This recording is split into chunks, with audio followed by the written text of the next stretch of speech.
So I call my doctor, and the doctor says, well, this is kind of normal. Maybe it's anesthesia.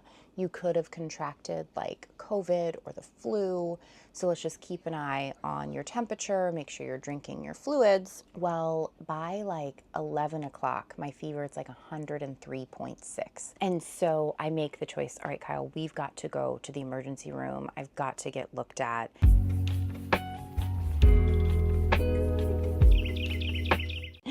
Good morning.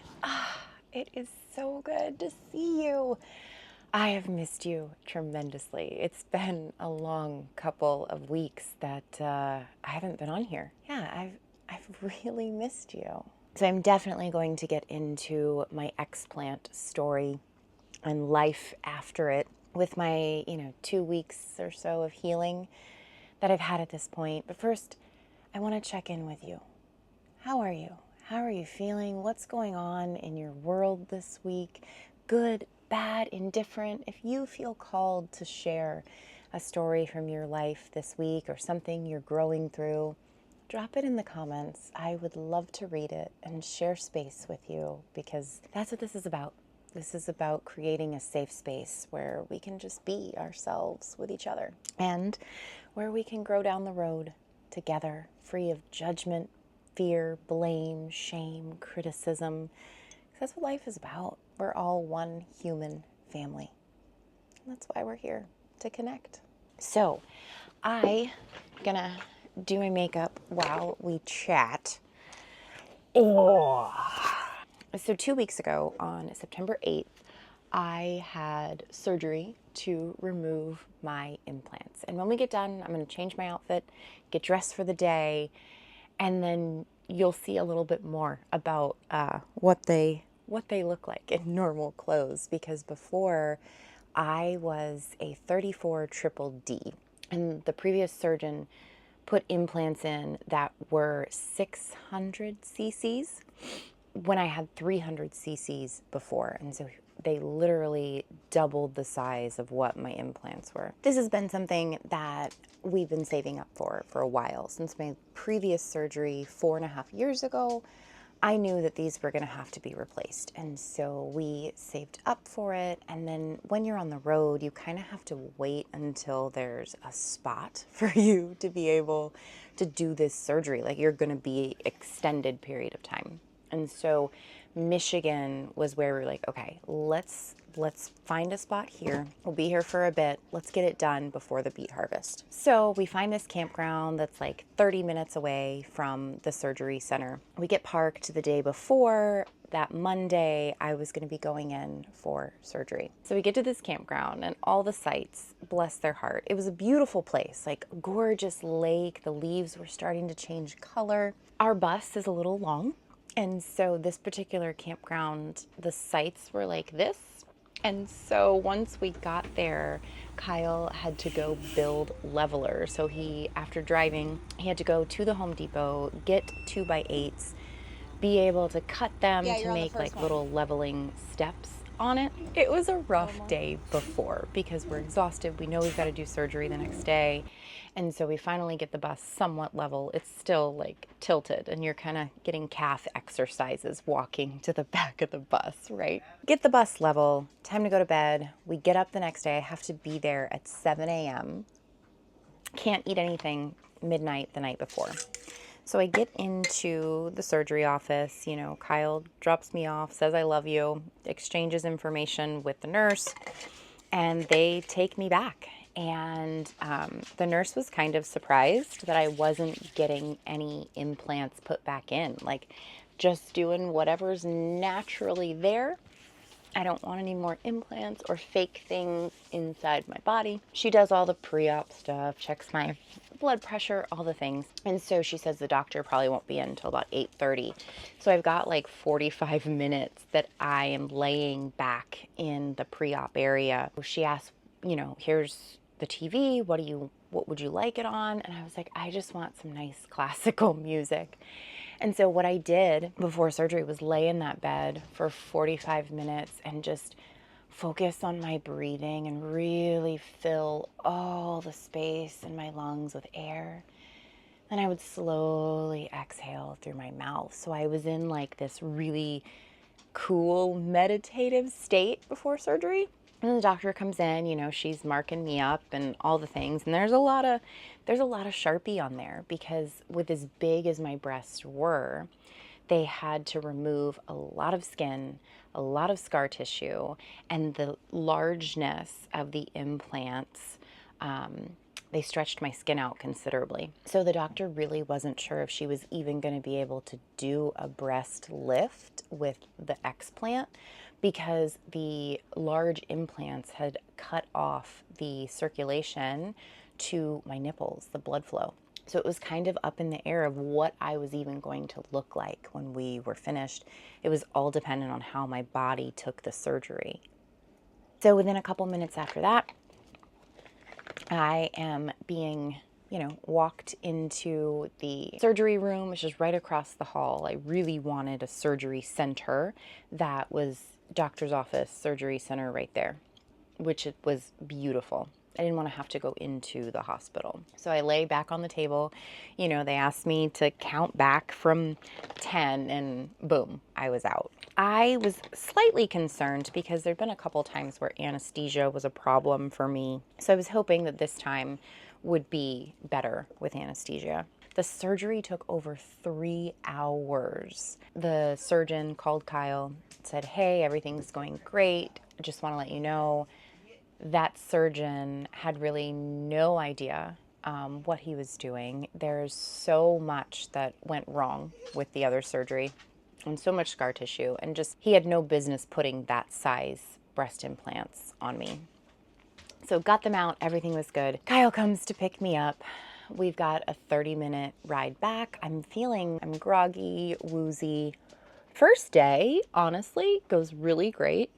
I was bandaged up, so I could not see my boobs at all. They were super tight, bandaged up. I had drains, so the drains were up under here, and they had to be emptied out because they don't want like fluid buildup in there. So we get home, Kyle gets me into bed. I had to get a stool to get up into our bed, and I just have to rest as much as possible. I'm doing okay. It's time for me to take my pain pill. So I take half of it just because I didn't know how my body was going to react. And so I seem to do fine. It helps take the pain away. Throughout that day, what I'm noticing is I'm getting up, I'm moving as I should, I'm still resting. Well, by the next day, I start to develop a fever, a low-grade fever.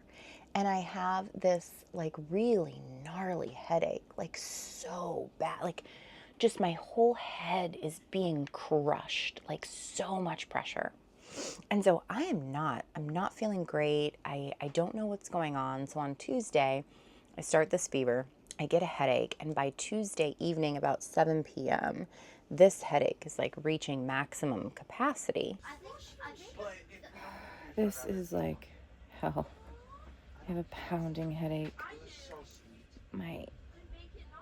Oh, we're having a full battle of a ping pong table. This is hell. I have a pounding headache and I'm so cold. And I just hurt.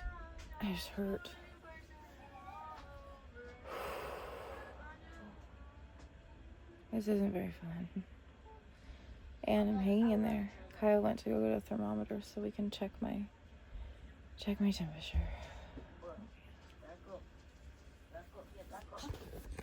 So I call my doctor, and the doctor says, well, this is kind of normal. Maybe it's anesthesia. You could have contracted like COVID or the flu.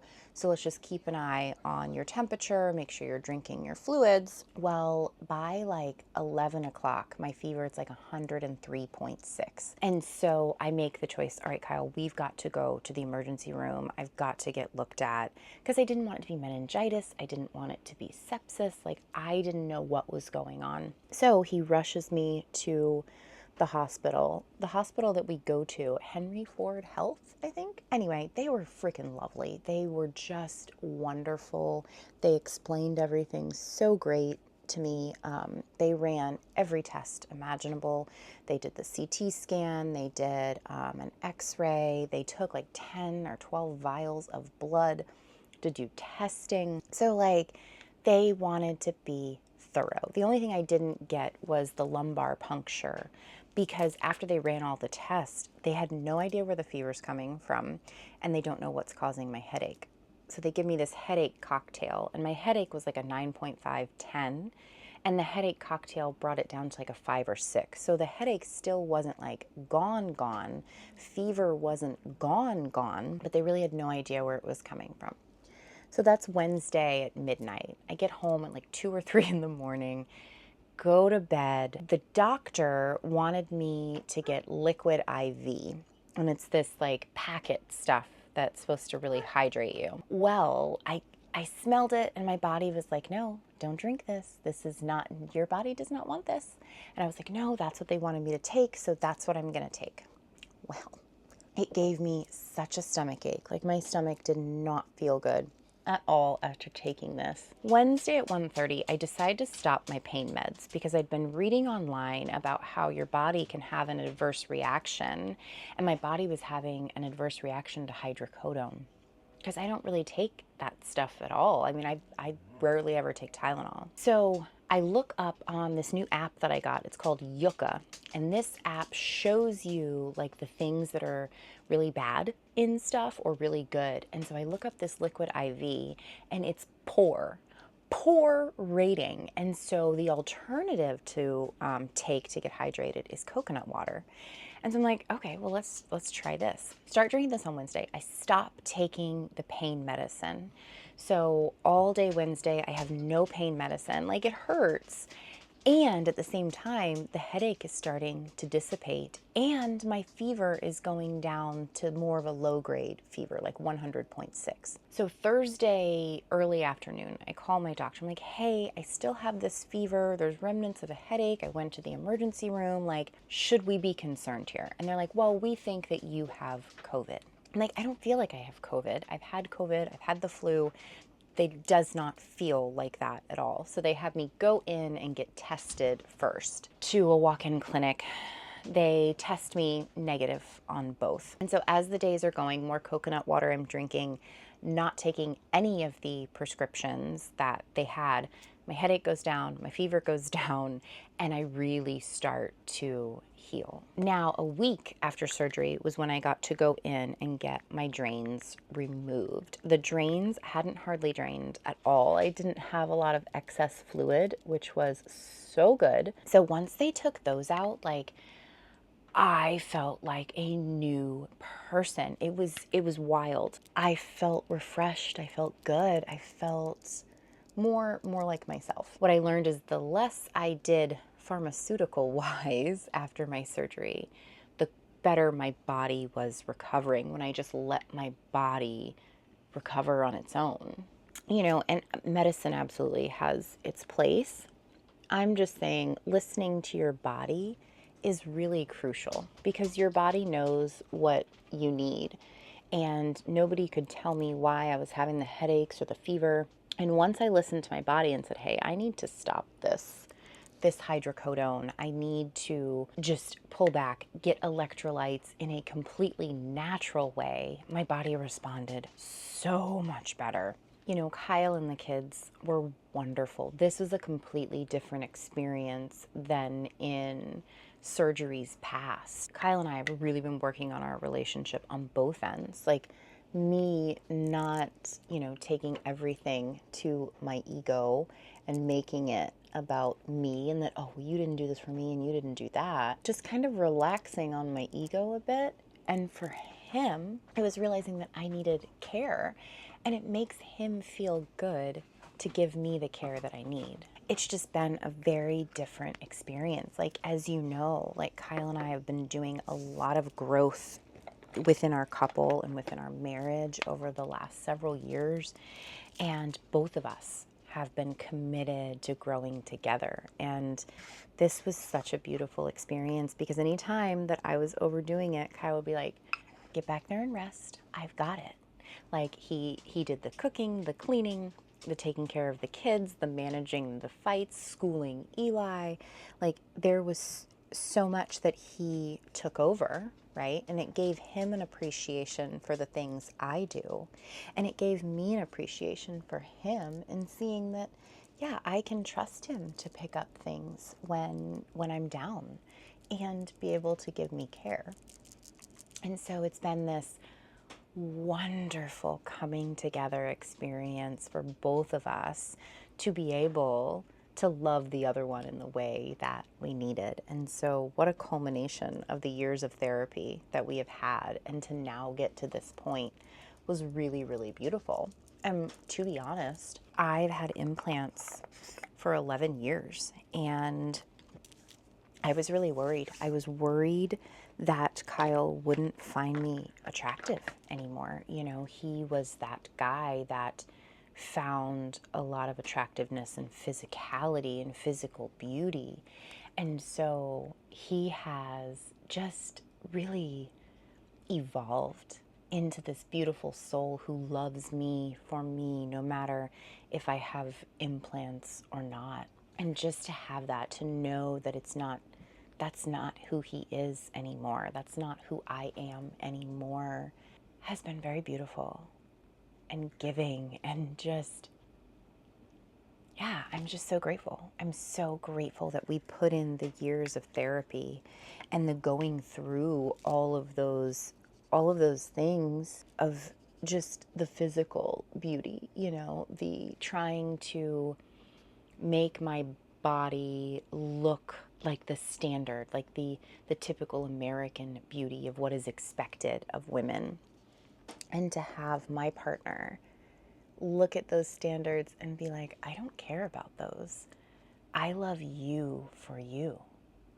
That was one of the most beautiful things that came out of this explant surgery. And something that I'm continuing to find balance in is there's a lot of scarring. There's a lot of, she had to cut me in several places, and they're not very pretty right now because they're healing. And I'm looking at these every day and still choosing to love myself, because there were a couple times where I could feel myself going, oh my gosh, these are not beautiful. These are hideous. And I had to remind myself, I had to take, first, I always take a breath. I took a breath.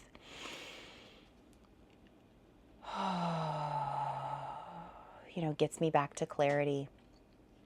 And I realize and say to myself, no, I'm healing. My body is healing. This is a beautiful part of the process. My body is beautiful. Once I got rid of like all the synthetic stuff and put natural things in it, my body was able to start really healing and repairing itself. And so I just had gratitude. I just had gratitude for my body. And, you know, I thought back to Kyle loving me for me. You know, if he can love me for me, I love me for me. And I'm setting this example for my kids that you don't have to have the fake boobs. You don't have to have fake lips or injections to get rid of your wrinkles. If you love yourself for who you are, the people around you are just naturally going to love you for who you are. And so this has been a really, really eye-opening experience. You know, 2 weeks later, I am back to pretty much all of my activities. I can't lift heavy amounts right now. For about 4 weeks, I need to make sure that I'm not lifting heavy things, really not like putting my hands above my head too much, just giving my breasts the best chance to heal. And I'm wearing, basically they gave me these high impact sports bras that zip in the front. And so I have to wear those at night. And then they gave me these non-underwire, like demi-cut bras that kind of keep me lifted during the day. Because after surgery, the first 4 weeks are so important to like have your skin rejuvenate and shrink back. And so keeping these things on, they keep them nice and high and tight. So it's crucial that I listen to my body and what my body needs. And now, actually, because the coconut water has been so hydrating, Every morning I drink a coconut water to get my body hydrated, and it feels really, really good. I've learned so much about natural remedies and natural medicine during this time, and my body's responding so well to it. Like, my back pain was insane before I took these out, and now my back pain is literally non-existent. I had so much brain fog and confusion and just felt really weird in my body. And now all of that's kind of dissipating. And so I do believe that breast implant illness is a real thing. Like, it's not a made up thing. It's our body fighting back to these unnatural things that are in it. So I would love to hear, do you have implants? Are you planning on getting an explant surgery? Have you had an explant surgery? What has your experience been? If you feel called and aligned, I would love for you to share it in the comments about your journey with implants and how they've affected your life. I can say I'm so grateful. I'm at this place where I don't need them anymore. I'm very thankful and grateful for the time that I had them. They helped me love me in a time I needed to. And now I can love me without them. And that has been one of the most beautiful things to come out of this, is just making that decision to age gracefully, because wrinkles, growing old, is a privilege that's denied to many. All right, wait right here. I'm gonna go put on my outfit and you can kind of see what I'm working with now.